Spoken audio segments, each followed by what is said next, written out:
Hello दोस्तों, good evening. आप लोग कैसे हैं? उम्मीद करती हूँ कि आप सभी सही होंगे, अच्छे होंगे और अच्छे से प्रिपरेशन कर रहे होंगे आपके एग्ज़ाम के लिए। तो चलिए, आज का जो प्रैक्टिस सेट है वो आदिकाल से ही संबंधित है और आज महत्वपूर्ण हम लोग 70 प्रश्न देखने वाले हैं जो कि काफ़ी महत्वपूर्ण है और ये एक तरह से आपका मैराथन ही समझिए, जो कि आपके आदिकाल से संबंधित है। और यहाँ पर ऐसे प्रश्न इंक्लूड किए हैं मैंने जो कि पूछे जाने की पूरी संभावना है, चाहे वो आपका कोई भी एग्ज़ाम हो, क्योंकि ये जो आचार्य शुक्ल का जो बुक है वहाँ से ज़्यादातर प्रश्न और डॉक्टर नगेंद्र के बुक से, डॉक्टर बच्चन के बुक से सॉरी, तो ये सारे प्रश्न यहाँ पर इंक्लूड हैं। तो काफ़ी महत्वपूर्ण है इस दृष्टिकोण से कि यहाँ से प्रश्न आपको देखने मिलेंगे आपके एग्जाम में। तो अगर आप पहले चैनल पर नए हैं तो सबसे पहले आप चैनल को सब्सक्राइब कर लें, बेल आइकन प्रेस कर लें और अपने फ्रेंड तक भी शेयर करें अगर अच्छा लग रहा है आपको तो चलिए चलते हैं। हमने 30 तक कर लिया था प्रश्न को, आज उससे आगे करने वाले हैं, ठीक है। उसके बाद इसी तरह से हम सभी जो काल है एग्जाम तक पूरी कर लेंगे, चाहे वो भक्ति काल, रीति काल, सभी जितने भी काल से संबंधित प्रश्न बनने वाले हैं एग्जाम में वही प्रश्न करना है, फालतू का नहीं करना है। और ये प्रश्न वो हैं जो अक्सर एग्जामों में पूछ लिए जाते हैं, तो बहुत ही महत्वपूर्ण है। तो जरूर से इसे पूरी वीडियो एंड तक देखें और बिल्कुल बताएं कि आपका जो प्रश्न का लेवल है कैसा लग रहा है, ठीक है। चलिए पहले प्रश्न की तरफ आज मूव करते हैं। क्या है तो दिख रहा होगा आप लोगों को। तो पहला प्रश्न क्या कर रहा है कि किस रासो ग्रंथ को आला खंड के नाम से जाना जाता है? किस रासो ग्रंथ को आला खंड के नाम से जाना जाता है? तो ये परमाल रासो, जो कि जगनीक द्वारा लिखी गई है, परमाल रासो। इसको एकदम आपको गांठ बांध लेना है क्योंकि ये जो प्रश्न है ना घुमा फिरा कर पूछ ही ली जाती है। तो ये आला खंड नाम से जाना जाता है। चलिए यहाँ पर सुमेलित करना है तो ये कुछ पंक्तियां दी गई है, देख लेते हैं। पुरुष कहानी हो कहो और तांबा तुइया ये दुई सोचा 9 लख पातरी आगे नाचे, तो ये तो गोरखनाथ का हो जाएगा। तो डी किसमें है? डी का 3, तो डी का 3 आपका थर्ड ऑप्शन में है। और पुरुष कहानी तो ये विद्यापति का हो जाएगा। और तांबा तुया दुई सूचा तो ये चरपट नाथ का हो जाएगा। यहाँ पर देख लेते हैं कौन सा था, तो ये तो सीधा है कि ये जगनीक का होगा। 12 बरस ली कुकुर जीवे अरु 13 लजिए सियार बरिस 18 क्षत्रिय जिए आगे जीवन को धिकार। तो इस ये जो पंक्ति है काफी फेमस है और कई एग्जामों में पूछी गई है अब तक। तो ये जो पंक्ति है बहुत ही आती है घुमा फिरा कर, तो इससे जो आपका यहाँ पर आंसर हो जाएगा तो ये थर्ड हो जाएगा। चलिए अब अगला प्रश्न देखते हैं क्या है। अमीर खुसरो का पूरा नाम पूछा जा रहा है, तो इनका जो पूरा नाम होगा वो होगा आपका अब्दुल हसन यमुद्दीन खुसरो, ठीक है। अबुल हसन यमुद्दीन, यहाँ पर यह होगा, ठीक है, यमुद्दीन खुसरो, तो ध्यान रखना है। चलिए अगला प्रश्न है, सुमेलित करने का है और यहाँ पर आपको 1 से 4, 5 प्रश्न यहाँ पर आपको देखने को मिल रहे हैं, ठीक है। तो क्या है? तो जय चंद्र प्रकाश, क्या है? जय चंद्र प्रकाश, तो किसका है? तो ये हो जाएगा भटकेदार। और हमीर रासो किसका हो जाएगा? तो ये शारंगधर हो जाएगा, ठीक है, शारंगधर हो जाएगा। और रणमल छंद ये हो जाएगा श्रीधर। और आपका विजयपाल रासो जो है ये नल सिंह हो जाएगा। तो डी का 1 और ए का आपका 4 है, तो ए का 4, तो ये दोनों ऑप्शन यहाँ पर मैच कर रहे हैं, बी और सी। उसके बाद देख लेते हैं रणमलछंद श्रीधर का सी का 2, तो सी का 2, तो चलिए बी ऑप्शन आपका यहाँ पर राइट है। 4, 3, 2 और 1, तो ये हो जाएगा आपका, ठीक है। तो जयचंद्र प्रकाश केदार भट्ट का है। हमीर रासो जो हो जाएगा आपका, किसका हो जाएगा? हमीर रासो, तो हमीर रासो जो सारंगधर का है, रणमल छंद श्रीधर का है और विजय पाल रासो नल सिंह का है। तो इस तरह आप यहाँ आपका बी ऑप्शन राइट होगा। चलिए अगला प्रश्न है कि अमीर खुसरो को, ध्यान से सुनना है, अमीर खुसरो को अवधी का प्रथम कवि किसने माना है? तो किसने माना है? तो ये मानने वाले हैं डॉक्टर राम कुमार वर्मा जी। थोड़ा सा टाइपिंग मिस्टेक है तो यहाँ पर ध्यान नहीं देना है, प्रश्न को देखना है और सुनना है, ठीक है। चलिए अगला प्रश्न है, क्या कह रहा है कि विद्यापति, ठीक है, विद्यापति पदावली का संपादन किसने किया? तो विद्यापति के जो पदावली है तो इसका संपादन करने वाले कौन है? तो ये रामवृक्ष बेनीपुरी जी हैं, तो ध्यान रखना है। अगला प्रश्न है कि पंडित शाल सत्य बखानो, तो ये पंक्ति है, तो ये सीधा आप देख सकते हैं कि शरप्पा का है, ठीक है, सिद्ध कवि और जो पहले कवि माने जाते हैं शरप्पा, उन्हीं का पंक्ति है। अगला पंक्ति पे देखते हैं कि क्या है कि राम कथा शरी यही सोहंती, पंक्ति किसकी है? तो ये स्वयंभू का हो जाएगा, स्वयंभू जी, जो कि अपभ्रंश के पहले कवि माने जाते हैं। अगला प्रश्न है कि पहले जैसे गाथा या गाहा कहने से प्राकृत का बोध होता था, वैसे ही पीछे दूहा या दोहा कहने से अपभ्रंश या लोक प्रचलित काव्य भाषा का बोध होने लगा। तो ये उक्ति किसकी है, किसने कहा है? तो आचार्य रामचंद्र शुक्ल जी ने। काफी फेमस पंक्ति और कई बार पूछी जाती है, तो ध्यान रखना है ऐसे पंक्तियों को। चलिए अगला प्रश्न है कि अपभ्रंश के प्रथम महाकवि कौन थे? तो ये स्वयंभू है और ये प्रश्न पूछी जा चुकी है अभी तक।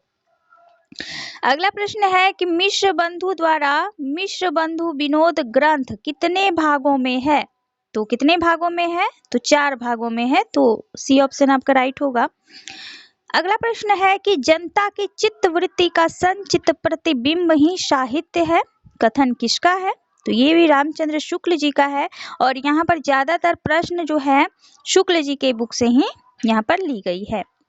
अगला प्रश्न है कि आचार्य शुक्ल ने आदिकाल की समय सीमा क्या मानी है? बहुत ही महत्वपूर्ण और लाजवाब प्रश्न है, तो क्या मानी है? तो 1050 से 1375 और कई बार ये इस बार ही पीजीटी पे पूछी गई थी, बीपीएससी पीजीटी में पूछी गई है ये प्रश्न, तो ध्यान रखना ऐसे प्रश्नों को।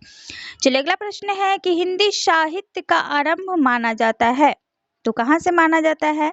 तो पहले संस्कृत, फिर संस्कृत का 2 रूप निकलकर सामने आया, वैदिक और लौकिक, उसके बाद पाली, प्राकृत, अपभ्रंश, तो कहाँ से माना जाएगा? तो आप लोग कमेंट जरूर से कीजिएगा, पहले देख लीजिएगा, उसके बाद आपके दिमाग में चलना शुरू हो जाना चाहिए कि जो हिंदी का जो रूप है कहाँ से शुरू होता है, तो ये प्राकृत अपभ्रंश से माना जाएगा। चलिए अगला प्रश्न है, बालचंद बिज्वाई भाषा दुही नहीं लगी दुहन दुज्जन हासा, तो ये पंक्ति विद्यापति जी की है, यहाँ रुकने का ही काम नहीं क्योंकि सर्वविदित बहुत ही प्रचलित पंक्ति है ये। चलिए अगला प्रश्न है, प्राकृत प्रकाश के रचयिता कौन है? प्राकृत प्रकाश के रचयिता कौन है? तो प्राकृत व्याकरण के रचयिता हैं कौन? तो हेमचंद्र, लेकिन प्राकृत प्रकाश पूछा जाए तो ये वररुचि हो जाएंगे, तो ध्यान रखना है। चलिए अगला प्रश्न है, अगला प्रश्न क्या कह रहा है कि अपभ्रंश नाम पहले पहल किसके शिलालेख में मिलता है? तो अपभ्रंश नाम जो है पहले पहल वल्लभी के राजाधार सेन द्वितीय के शिलालेख में अंकित था, ऐसा शुक्ल जी के बुक में उन्होंने अपना लिखा हुआ है और आप पेज भी देख सकते हैं। तो चलिए अगला प्रश्न है कि दव्य सहाय प्रयास रचना किसकी है? तो किसकी है दव्य सहाय प्रयास? तो ये देवसेन की है। अगला प्रश्न है कि आदि पुराण और उत्तर पुराण रचना की रचयिता कौन है? तो ये पुष्पदंत हो जाएंगे, ऑप्शन सी आपका राइट होगा, आदि पुराण और उत्तर पुराण के रचयिता पुष्पदंत हो जाएंगे। अगला प्रश्न है कि क्रा तरवर पंच विडाल में बौद्ध शास्त्र में निरूपित कौन से पंच प्रतिबंध यानी कि कौन सा पंच विडाल के अंतर्गत आती है? तो ये आएगा आपका आलस्य, हिंसा, काम, चिकित्सा, मोह, और ये यूजीसी नेट में भी पूछी जा चुकी है और बहुत ही महत्वपूर्ण ये बहुत ही, जितना बोला जाए उतना कम है, क्योंकि ये पूछी जा चुकी है, दो बार रिपीटेड है ये प्रश्न, और ऐसे भी काफी महत्वपूर्ण है। पंच विडाल आप देख सकते हैं कि आलस्य, हिंसा, काम, चिकित्सा, मोह, ये पंच विडाल है जो कि लुइपा के द्वारा दी गई है। चलिए अगला प्रश्न है, काल कर्म के सही कर्म में लगाना है, तो पहले कौन हो जाएंगे? पहले शरहप्पा हो जाएंगे, फिर लुइपा, बिरूपा, कन्हप्पा, तो डी ऑप्शन आपका राइट हो जाएगा। चलिए अगला है कि महासुखवाद का किस शाखा से जन्म हुआ? तो ये वज्रयान शाखा से जन्म हुआ था महासुखवाद का, जो कि आप सिद्धों में ये गुण देख सकते हैं कि सिद्धि हेतु वो नारी संसर्ग जो है मानते थे कि उसी से महासुखवाद का प्रवर्तन होता है। इस तरह की धारणाएं थी उनकी उस टाइम पीरियड में। तो ये कुछ महत्वपूर्ण पॉइंट है जो कि आप अगर समझ लेते हैं तो आपको रटना नहीं पड़ेगा। इसीलिए जो बुक होता है ना, ऑथेंटिक बुक जो होती है, अगर आप उसको अच्छे से पढ़ेंगे, बार बार रिवीजन एक बुक का करेंगे, तो मुझे नहीं लगता कि आपको कोई वहाँ पर प्रॉब्लम होने वाली है। अगर आप सिर्फ वन लाइनर बुक पढ़ लेंगे तो आप सिर्फ क्वेश्चन ही रट सकते हैं, उसका जो आंतरिक संरचना क्या है और किस लिए बोली गई है या किस लिए ये प्रश्न करी गई है, आप इस संरचना को नहीं समझ सकते हैं, ना ही इस बात से अवगत हो सकते हैं कि आखिर इसमें मुद्दा क्या है। और किसी भी बात को समझने के लिए उसके तह तक जाना बहुत ही जरूरी है। तो इसीलिए वन लाइनर बुक ना पढ़ें, ऑथेंटिक सोर्स पढ़ें, ताकि आपको जो है हमेशा उस नॉलेज से ये नहीं जूझना नहीं पड़ेगा। और रिवीजन आपका तो मोस्ट इम्पॉर्टेंट है, लेकिन आपको हो सके तो ऑथेंटिक बुक भी आप रेफर करें, ठीक है। चलिए अगला प्रश्न है कि युग नद की भावना पाई जाती है, तो किसमें पाई जाती है? तो ये पाई जाती है वज्रयान में, ठीक है, सिद्ध में ही पाई जाती थी। चलिए अगला प्रश्न है, जिमी लोन विलेज चई पानी यही ती धरनी लचित, तो वही बोला जा रहा है कि नमक पानी में घुल जाती है, उसी तरह जो स्त्री का चित धरनी मतलब अपने में समाहित करने से ही उनका कल्याण हो सकता था, इस तरह कुछ धारणाएं थी उनका। तो ये जो कहने वाले थे कौन थे? तो ये कन्हप्पा कहे हैं, ठीक है, कन्हप्पा, तो ध्यान रखना है, काफी महत्वपूर्ण है। चलिए अगला प्रश्न है कि गोरखनाथ ने किसके योग का सहारा लेकर हठ योग का प्रवर्तन किया था? तो ये पतंजलि का सहारा लेकर हठ योग का प्रवर्तन उन्होंने किया है। मच्छंदर नाथ के गुरु कौन थे? तो ये जलंधर नाथ थे, मच्छंदर नाथ के गुरु थे जलंधर नाथ, और जलंधर नाथ मच्छंदर नाथ जो थे वो गोरखनाथ के गुरु हैं। तो ध्यान रखना है, गुरु शिष्य परंपरा भी पूछ ली जाती है, तो इस तरह। और इसीलिए मैंने यहाँ पर एक प्रश्न ही डाल दिया आप लोगों के लिए। तो सबसे पहले आपके आदिनाथ, फिर मच्छंदर नाथ, फिर गोरखनाथ और फिर ज्ञानदेव आते हैं। तो इस कर्म को भी ध्यान में रखना है, दी गई है शुक्ल जी के बुक में। चलिए अगला प्रश्न है, अगला प्रश्न क्या कर रहा है कि सिद्धों में बहुत से मछुआरे, चमार, डोम और कहार, लकड़हारे, दर्जी तथा बहुत से शूद्र कहे जाने वाले लोग थे, अतः जाति पाति के खंडन तो वे आप ही थे। यानी कि आचार्य रामचंद्र शुक्ल ने जो ये कथन कहा है, तो किसके लिए ये कहा है? ठीक है, तो किसके लिए कहा है? तो ये सिद्धों के लिए कहा है उन्होंने कि सिद्ध में जाति पाति का कोई ये नहीं था, क्योंकि सभी जाति के लोग यहाँ पर थे, ऐसा नहीं था। नाथ पंथी जो थे उसमें थोड़ा सा देखा जा सकता है, लेकिन जो सिद्ध में थे सभी जाति के लोग थे मिले हुए। चलिए अगला प्रश्न है कि निम्न में से कौन सी रचना विद्यापति की नहीं है? तो शिव सर्वसार, गंगा वाक्यानि, पुरुष परीक्षा काफी महत्वपूर्ण रचना है उनकी। तो ये तीनों तो है, लेकिन ये नहीं है, शंखपटक नहीं है, ठीक है, ये उनकी नहीं है शंखपटक, क्योंकि ये जिन धर्म सूरी की है, तो ध्यान रखना है। चलिए अगला प्रश्न देख लेते हैं, सुमेलित करना है आपको। तो ये देखिए काफी महत्वपूर्ण, एक यहाँ पर आपको 4 नंबर यहाँ पर मिल जाना है। कैसे मिलना है? क्या? क्योंकि आदिकाल का नाम से संबंधित है, और कौन से विद्वान आदिकाल का क्या नाम रखे हैं, तो यहाँ से प्रश्न पूछी जाती है। तो बहुत ही महत्वपूर्ण है फ्रेंड। तो चलिए जो राहुल संस्कृत्यायन है इन्होंने सिद्ध सामंत युग नाम दिया है। ठीक है।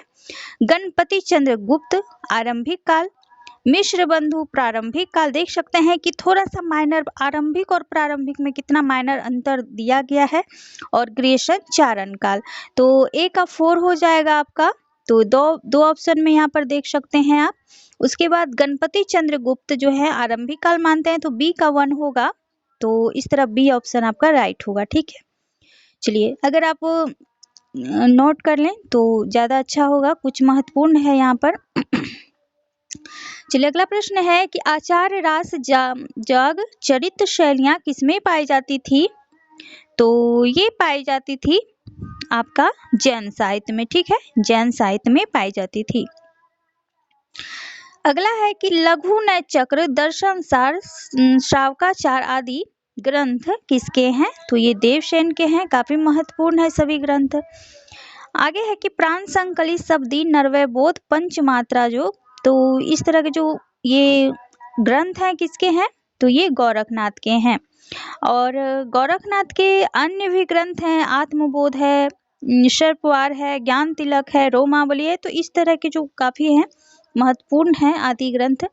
चलिए अगला प्रश्न है कि चंद हिंदी के प्रथम महाकवि माने जाते हैं और इनका पृथ्वीराज रासो हिंदी का प्रथम महाकाव्य। तो ये कथन किसके हैं, किसने कहा है? तो रामचंद्र शुक्ल जी ने ही कहा है। उधर तो वो जाली ग्रंथ मानते हैं, लेकिन यहाँ पर महाकाव्य माने हैं। तो ये इस पर चर्चा मैंने पिछले वीडियो में भी आपको बताया था कि क्या थी नहीं थी। तो अभी तक आपने पिछला वीडियो नहीं देखा है तो मैंने ऑलरेडी 10-12 प्रैक्टिस सेट अभी तक डाल चुका है अपने इसी चैनल पर। तो नहीं देखे हैं तो प्लेलिस्ट बनी हुई है, न्यू प्लेलिस्ट बनी हुई है बीपीएससी टीआरई और यूजीसी नेट 2024 के नाम से। तो जरूर से उसे देख लें, पूरी लिस्ट है वहाँ पर। ठीक है, तो देख लें, प्रैक्टिस अच्छी खासी हो जाएगी आपकी यहाँ से। चलिए अगला प्रश्न है कि गोरखनाथ की रचनाओं को गोरखवाणी नाम से किसने संपादित किया था? तो ये किया था पीताम्बर दास वरथवाल ने।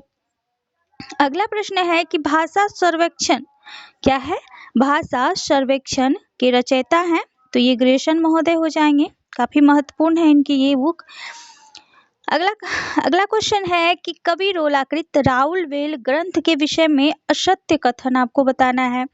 और आप देख सकते हैं कि इस तरह के जो प्रश्न होते हैं काफी महत्वपूर्ण होते हैं। क्यों महत्वपूर्ण होते हैं कि एक साथ यहाँ पर आपको एक ही टॉपिक से उसके बारे में आपको सब्जेक्टिव नॉलेज भी यहाँ पर देखी जा सकती है। तो इस तरह जो है काफी महत्वपूर्ण है। तो रोला कवि का जो राउलवेल है यह एक गद्य पद मिश्रित चंपू काव्य है।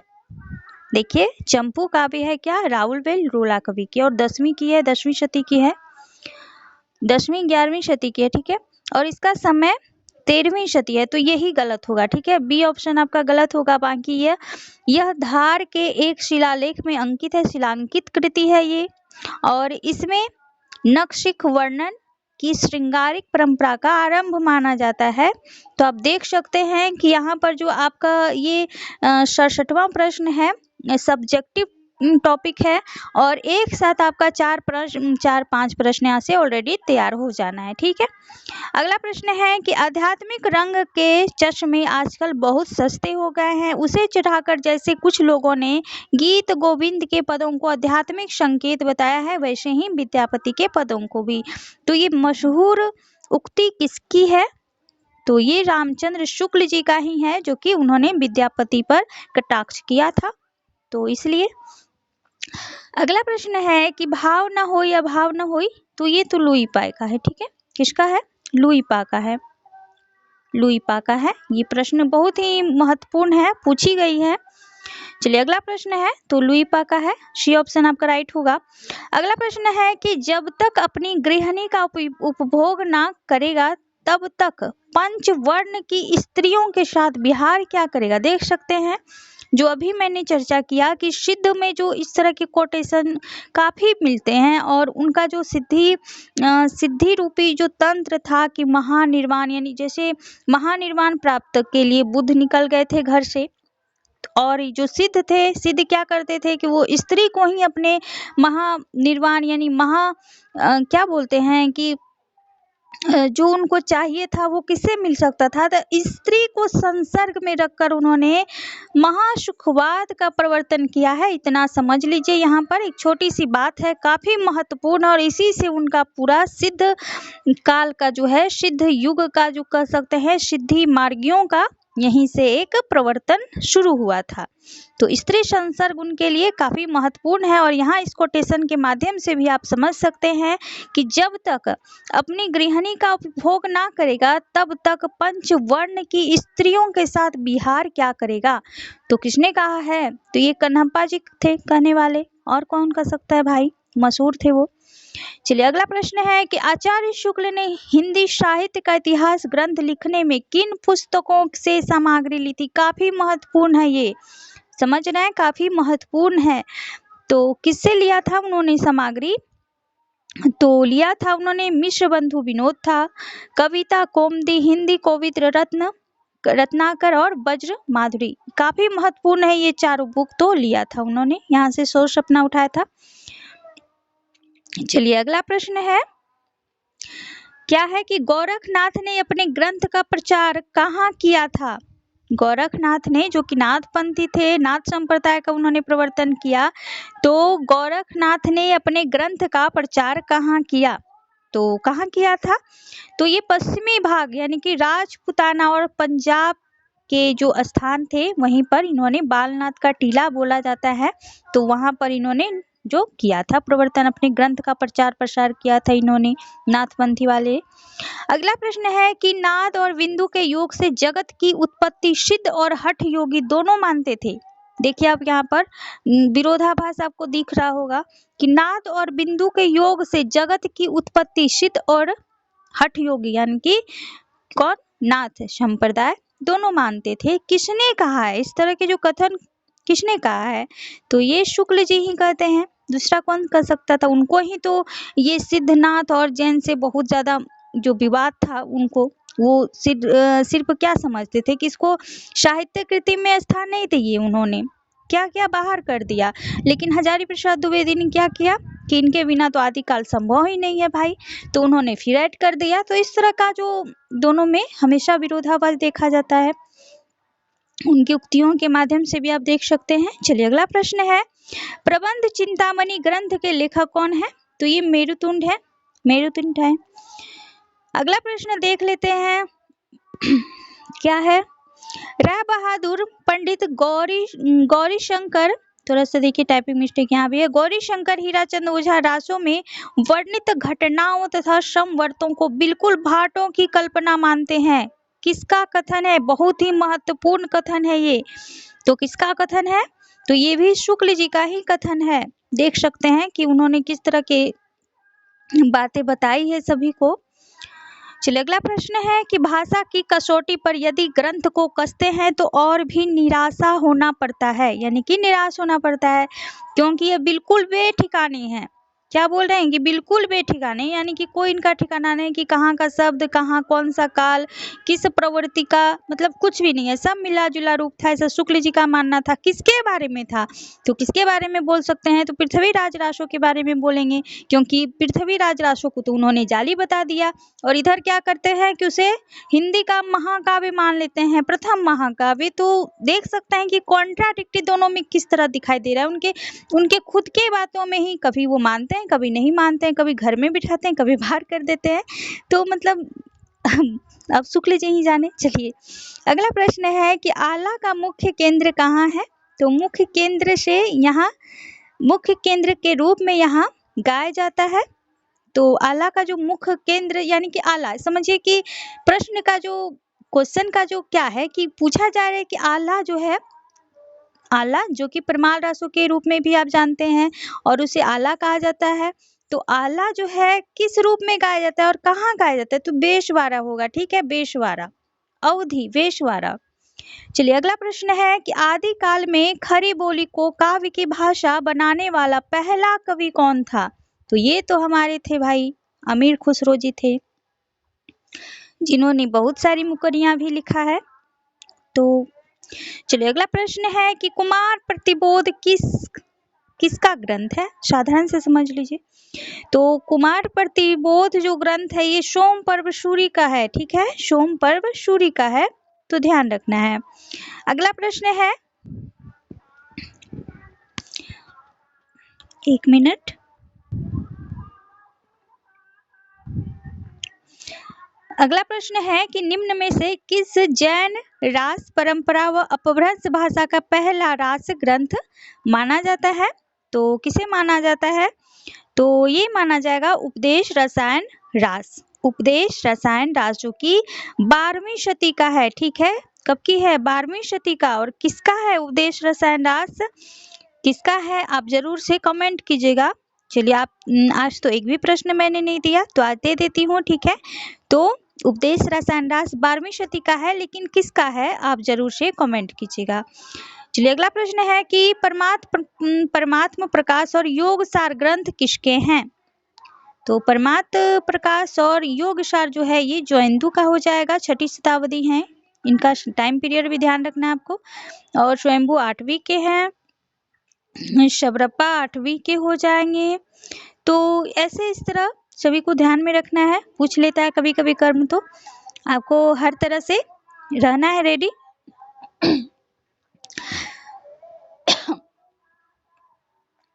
चलिए, अगला प्रश्न देख लेते हैं, 82 प्रश्न पे आ गए। तो क्या कर रहा है, अगला प्रश्न क्या है, शिव सिंह सेंगर को किसने माना है पहला कवि? तो शिव सिंह सेंगर ने पुष्य या पुंड को माना है, राम कुमार वर्मा ने स्वयंभू को माना है, चंद्रधर शर्मा गुलेरी ने किसे माना है? तो चंद्रधर शर्मा गुलेरी ने मुंज को माना है, और डॉक्टर बच्चन ने विद्यापति को माना है। तो ए का 4 कहाँ है भाई? तो सी ऑप्शन में है, ठीक है। तो ये जो है प्रथम कवि से संबंधित था कि किसने प्रथम कवि किसे माना है, तो देख सकते हैं महत्वपूर्ण है, तो यहाँ पर ध्यान रखना है आपको, ठीक है। चलिए, और अगर राहुल संस्कृतायन यहाँ पर अगर देता तो राहुल संस्कृतायन ने किसे माना है? तो ये हमारे शरहप्पा हो जाएंगे। राहुल संस्कृतायन ने हिंदी का पहला कवि शरहप्पा को माना है, तो ध्यान रखना है। तो यहाँ पर देख सकते हैं कि एक ही प्रश्न में आपका 5, 6, 7 प्रश्न ऑलरेडी तैयार हो जा रहा है। तो इससे अच्छा रिवीजन मुझे नहीं लगता कि कुछ होगा, और यहाँ मैं सभी को आपको अच्छे से यहाँ पर बता रही हूँ डिफाइन किसका। चलिए, अगला प्रश्न है कि हिंदी साहित्य का आधा इतिहास किसने लिखा है? तो ये सुमन राजे जी हैं। और ये बताइएगा, ठीक है, सुमन राजे किस सप्तक से संबंधित थी? किस सप्तक से संबंधित थी सुमन राजे? तो ठीक है।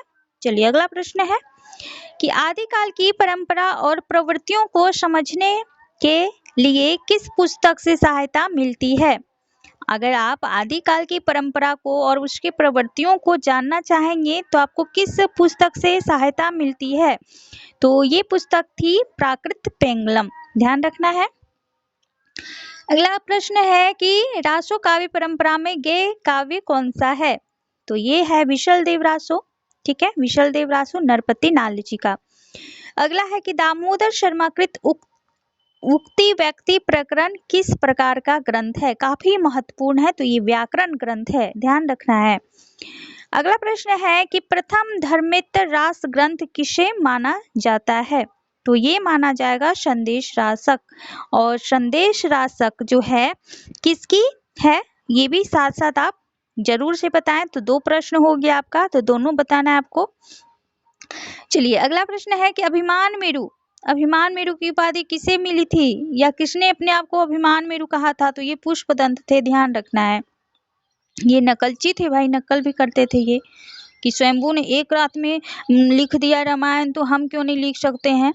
तो ऐसा था, इनको इगोस्टिक थे बहुत ज्यादा। तो अगर कोई एक रात में रामायण लिख सकता है तो हम भी लिख सकते हैं। तो इन्होंने स्वयं को अभिमान मेरु का जो दर्जा दे दिया था, और बहुत सी इनकी बातें हैं।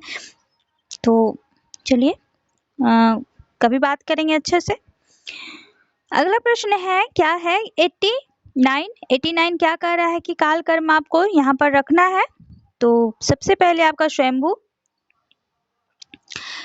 हो जाएंगे 8वीं शती, पुष्पदंत 10वीं शती, धनपाल हो जाएंगे आपके कब के हो जाएंगे? तो ये भी 10वीं शती ही होंगे और अब्दुल रहमान जो हो जाएंगे 13वीं शती हो जाएंगे। तो बी ऑप्शन आपका राइट है। और 90 प्रश्न है आपका, 90 प्रश्न है और आज का लास्ट प्रश्न है। तो सबसे पहले कौन आएंगे? तो पहले विशल देव रासो आएंगे। विशल देव का अगर टाइम पीरियड देखा जाए तो ये 1212 होगा, ठीक है। उसके बाद आपका जो है क्या आएंगे? जय मयंक जस चंद्रिका। तो जय मयंक जस चंद्रिका नहीं, तो ये परमाल रासो आएंगे इससे पहले। तो थोड़ा सा ये हमको लगता है कि ऊपर नीचे हो गया है। तो परमाल रासो का अगर टाइम पीरियड की बात करें तो ये 1230 और फिर जय मयंक जस चंद्रिका जो है 1243, ठीक है। उसके बाद रणमल छंद ये 1245, ठीक है। 1400 होगा रणमल छंद, तो ये 1445 होगा, 1454 होगा, ठीक है। तो इस तरह इसमें नहीं दिख रहा है, तो कोई बात नहीं, मैंने यहाँ पर आपको बता दिया।